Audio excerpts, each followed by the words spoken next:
The Elder Gods had transformed Scorpion into their weapon in order to defeat the Dragon King before his plans of domination unmade the realms.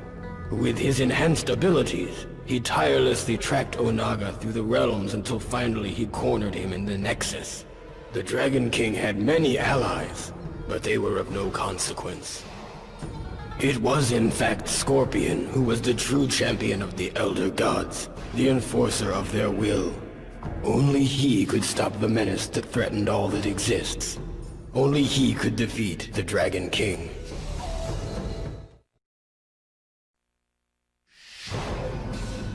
With Smoke as his template, Noob Saibot planned to return to the Netherrealm and use Smoke's nanotechnology to create an army of cyborg demons. He was unaware that they were followed by someone Noob had not seen since before he became a Wraith. Smoke instantly recognized their visitor. He was an echo of their past. He was Sub-Zero, Noob Saibot's brother. Noob Saibot was surprised to see how much stronger his brother had become. If he were still Lin Kuei, still human, he would probably have shown some degree of pride. But as Raiden had revealed during the ordeal with Shinnok's amulet, his soul had been tainted when he died at the hand of Scorpion. Noob Saibot, the original Sub-Zero, had descended into the Netherrealm free from compassion. He ordered Smoke to assist him in slaying his brother, his first act as ruler of the Netherrealm. Noob Saibot was not originally a demon, which might explain why Ashra sensed such great evil in him. He had to earn his place in the Netherrealm. He actually desired to remain there. His companion, however, seemed to be having a problem adjusting. Perhaps there was some good left in the cyborg. Whatever the case, Noob would have to face Ashra alone. Ashra defeated Noob Saibot and finally earned her ascension from the Netherrealm. But the sword that made her escape possible did not travel with her. I suspect it still remains in the Netherrealm, waiting to release another of its denizens from damnation. In the wilds of Outworld, Hotaru captured the renegade Earthrealm warrior Sub-Zero and brought him before the Dragon King. Onaga's judgment of Sub-Zero was swift, and Hotaru was given the task of carrying out his punishment, death. His fate served as a reminder to all who would challenge the authority of the Dragon King. Normally, Dairu took no risks and ambushed those he had been hired to kill. But in this case, he felt compelled to announce his intentions to kill his fellow guardsman Hotaru. There still must have been some code of honor left in his cynical heart. Hotaru was defeated, but before Dairu could reveal who had commissioned the attack, Hotaru drew his dying breath.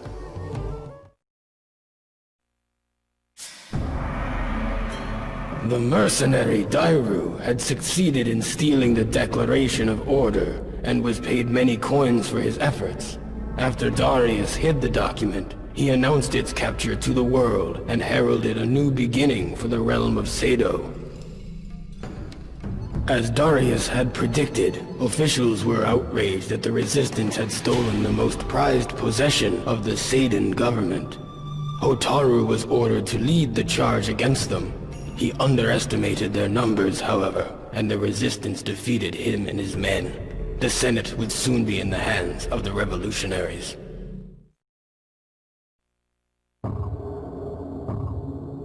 As Sub-Zero and Kenshi trekked across Outworld, they strove to keep themselves hidden, only traveling at night. But as they neared the portal to Earthrealm, the Dragon King Zealot Hotaru attacked with a blast of glowing energy that temporarily blinded Sub-Zero. Kenshi's sense of sight is of a spiritual nature, thus he was unaffected by the intense flash of Hotaru's projectile attack. In the dark, Kenshi had the advantage. Hotaru did not see his approach. Unaware, he strode in to kill Sub-Zero. It was the last mistake he would ever make.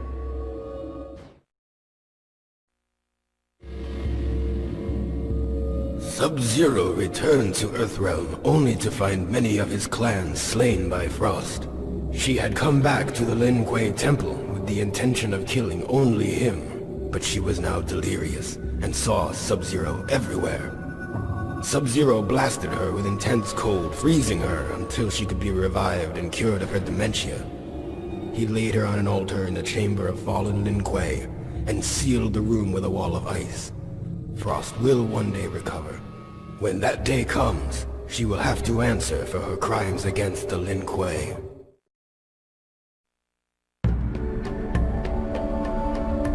Onaga seemed invincible. The races of Outworld were in disagreement over how to deal with this threat, and Baraka's hordes were sweeping the land. Boraicho had almost given up hope when he was visited by the spirit of his greatest student, Liu Kang. Their roles now reversed. Liu Kang gave Boraicho the inspiration necessary to continue the fight. Boraicho's soul was invigorated. He met with Outworld's many leaders to forge a temporary truce. Kitana gave him command of what remained of her army, and he led them to battle against Baraka's mutant foot soldiers. The new army of Outworld crushed the Tarkata vermin, and Baraka himself was bested by Boraicho's attack. The victory inspired the people of Outworld to rise up against the Dragon King.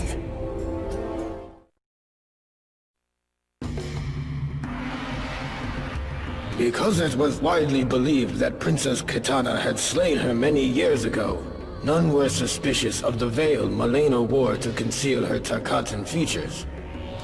It was not difficult for her to assume the identity of the princess and take control of her alliance.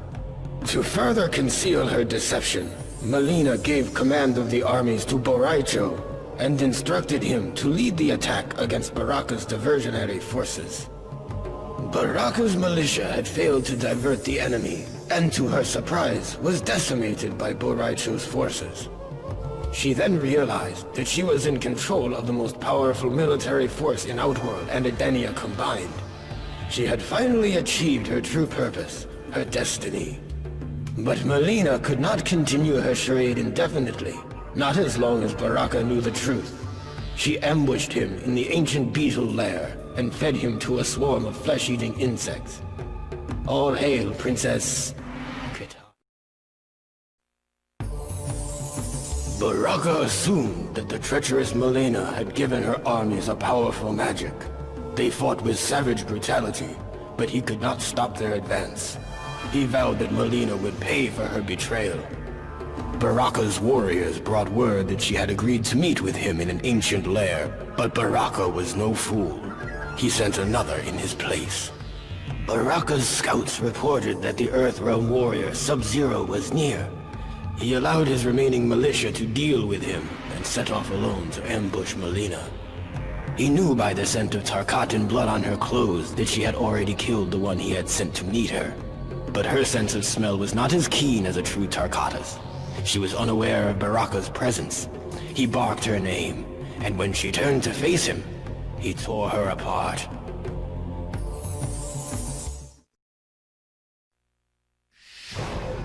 On his way to the rendezvous point with Raiden and the others, Sub-Zero was ambushed by a band of Tarkatan warriors in the living forest.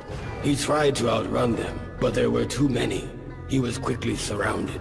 Sub-Zero decided that his last living deed would be to vanquish as many of these barbarians as he could before he succumbed to death. As Sub-Zero began his attack, he felt his armor speak to him. It guided and strengthened each blow as he broke their limbs and crushed their skulls. At his feet, a dying Tarkatan warrior uttered the words, "Long live the Dragon King." An alliance had been formed of warriors from vastly different origins, but with a similar goal, to defeat Onaga. Li Mei marched uneasily into battle against the Dragon King. The closer she got to him, the more she came to understand which side was truly deserving of victory. Li Mei turned on her former allies and gave her emperor the time he needed to finish merging the Kamidogu. The Dragon King was now all-powerful. He had the means to control the universe, to make and unmake as he saw fit. Li Mei watched in delight as the Elder Gods fled before his might. Onaga then transformed her into his queen, to be forever at his side. He had given her power beyond anything she ever imagined. Together, they will rule the One Realm and slay the last of the Elder Gods. In an outer chamber of the Dragon King's throne room, Ermac did battle with Liu Kang's enslaved comrades. Ermac was more than a match for the 5 warriors, but their defeat was not his objective. Liu Kang materialized and one by one freed their souls while Ermac occupied the rest. Eventually, all 5 were awakened from their enchantment and freed from Onaga's control. Ermac was pleased that his warrior's skills could for once bring about a noble outcome. He sensed, however, that an ominous force still shaped the destiny of the realms. It was everywhere. He could feel its influence on Onaga, though the Dragon King was oblivious to its manipulation. Time was running out. Ermac feared the celebration of this latest victory would be short-lived.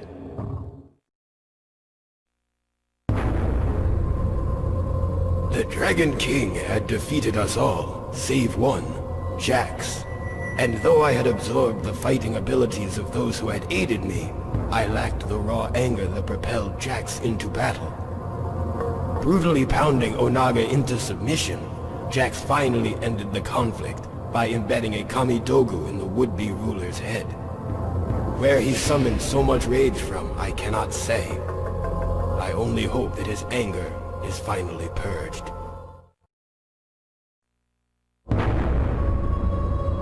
So that I would be able to defend myself during the quest to find the Kamidogu, Onaga had given me the power to absorb the fighting ability of any warrior I encountered.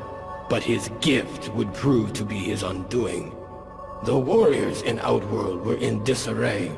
Heroes were not focused on the true threat of Onaga, and villains were unaware that they were bringing about their own destruction by serving him. I united them, and in one moment absorbed their combined fighting power. I shattered each of the Kamidogu, the source of his invulnerability. This weakened Onaga, and I attacked him without mercy. His mortal form was no match for a combatant infused with the powers of so many warriors. The Dragon King was finally defeated. The realms will remain as they have since the beginning. Nightwolf had traversed realms and fought many demons to get to this place, deep within the Netherrealm. Using knowledge passed to him from his forefathers, he drew a binding symbol on the ground and chanted the ancient words that would draw the spirit of the Dragon King to this wicked place. Nightwolf had carried the burden long enough. He released the sins of his people into the mystic symbol, and their weight bound Onaga to the Netherrealm. Free of the corruption he had harbored for so long, Nightwolf was expelled from the depths of the Netherrealm and into the unknown. Liu Kang's friends had been freed, Onaga had been defeated, and the realms were secure once more. But there was one battle that remained. Liu Kang's body had been used by some unknown force as a tool of destruction. It had left death in its wake, and needed to be stopped. The chaos would end in Earthrealm. The fight raged with neither combatant able to best the other, when a jolt of energy crackled through them both. Liu Kang's nerves blazed like fire, and he felt a rush of air fill his lungs for the first time since his death. He was Liu Kang once more, protector of Earthrealm, champion of Mortal Kombat. My patience for mortals has worn thin. If I am to protect Earthrealm, I must punish those who would threaten it. The fool Shujinko had let himself be deceived into believing that he worked for a greater good. He was in fact an unknowing tool of a greater evil, one that had almost caused the destruction of Earthrealm. That Shujinko undid his mistake and destroyed the Dragon King is of no importance. Those who place Earthrealm in harm's way will pay with their lives. Cabal brought his new recruits to Outworld, where a siege was underway against the Dragon King. Cobra grew impatient. He wanted to join the fray, but Cabal held him back. They were not to attack until the heroes had won. Once the Dragon King had been defeated, Cabal gave the order to strike the victors. The new Black Dragon tore through their ranks and left no survivors. Cobra came to realize that he was going to like being a Black Dragon. Once they had defeated the enemies of Havoc, Cabal complimented Cobra and Kira on their ferocity in battle. Their true test, however, was to face each other, to decide which of them was worthy of the new Black Dragon clan. Neither refused the challenge. Cobra fought with ferocity, but his lack of discipline allowed Kira to control the battle, easily manipulating Cobra into exposing himself to her attacks. She defeated him and proved her worth to Cabal, who gave her the honor of finding 2 more recruits to pit against each other in mortal combat. The others had defeated the Dragon King, but left his broken body unattended on the floor of his throne room. Not long ago, a similar fate had befallen his former advisor, Shao Kahn. Havoc ripped the still warm heart from the carcass and consumed it, thus absorbing Onaga's power to reanimate the dead. Had the Dragon King succeeded in his plans for total domination, the never-ending turmoil of life would have come to a stifling halt. Those who defeated him believed that the realms were at rest once more, but Havoc vowed to restore the chaos that once ravaged Outworld. Shao Kahn would rule again.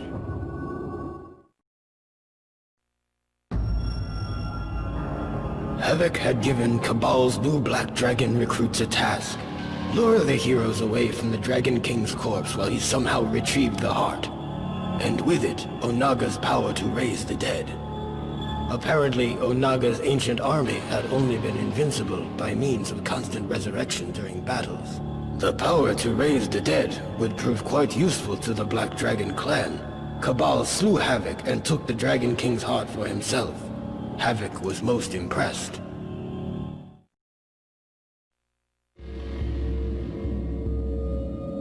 Goro had regained control of his Shokan army and fought to cleanse Outworld of the Dragon King's Tarkatan horde. Though the Tarkata are formidable adversaries, they were no match for an army of Shokan, inspired as they were by regaining Shao Kahn's favor. Baraka's troops were quickly defeated.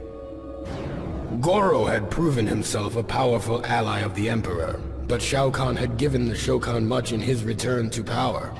Goro felt a gift of loyalty was in order. The Edenian military had been crushed and Kitana herself had been captured.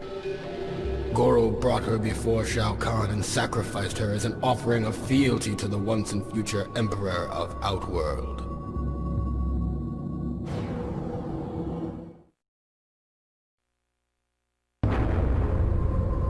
Shao Kahn had regained his strength, and he and Goro marched boldly to the Dragon King's throne room, slaying all who stood in their way. Like an echo of their battle ages ago, Shao Kahn and Onaga fought with a fury fueled by intense hatred. Knowing the Dragon King was too powerful to defeat in mere combat, Shao Kahn blasted Onaga with his warhammer, causing him to hurtle into Goro's poisoned blades. Onaga had fallen victim to Shao Kahn's treachery once more. With Onaga defeated, Shao Kahn reclaimed Outworld once again. His army of Shokan decimated what remained of Kitana's armies and the Tarkatan horde and scattered their survivors into the unknown. A new era had begun in the realm of Outworld. Long live Emperor Shao Kahn.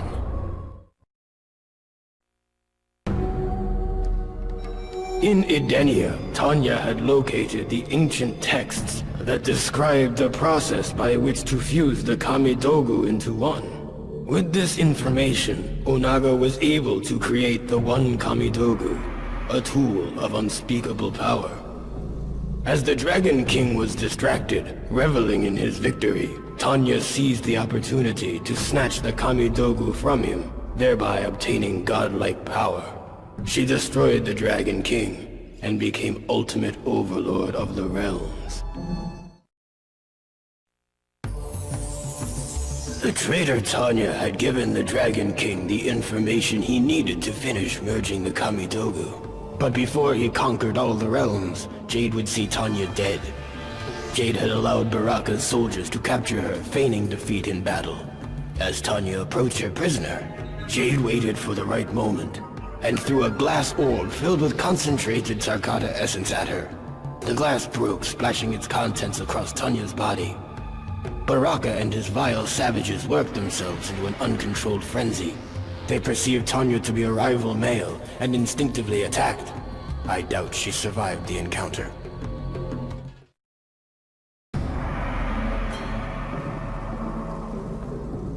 Although Onaga had returned from the dead, he did not re-inhabit his original body. Sindel and Jade found his sarcophagus opened. His body remained, but the armor was missing. Strangely, the hieroglyphics in his tomb were similar to an ancient Edenian language. She discovered an incantation inscribed by Onaga's holy men that was intended to transport his soul back into its original body.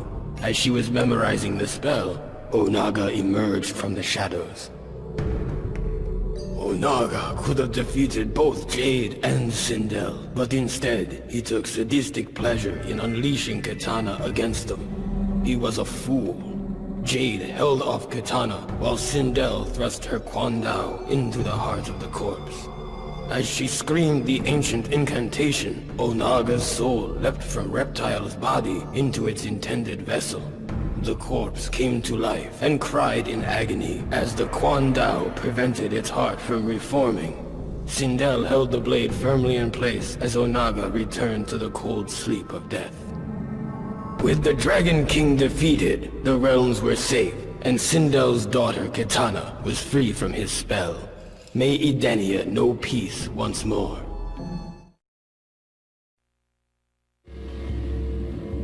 With the Dragon King destroyed, Katana made her way home to the realm of Edenia. During her journey, she was met by a being made of fire.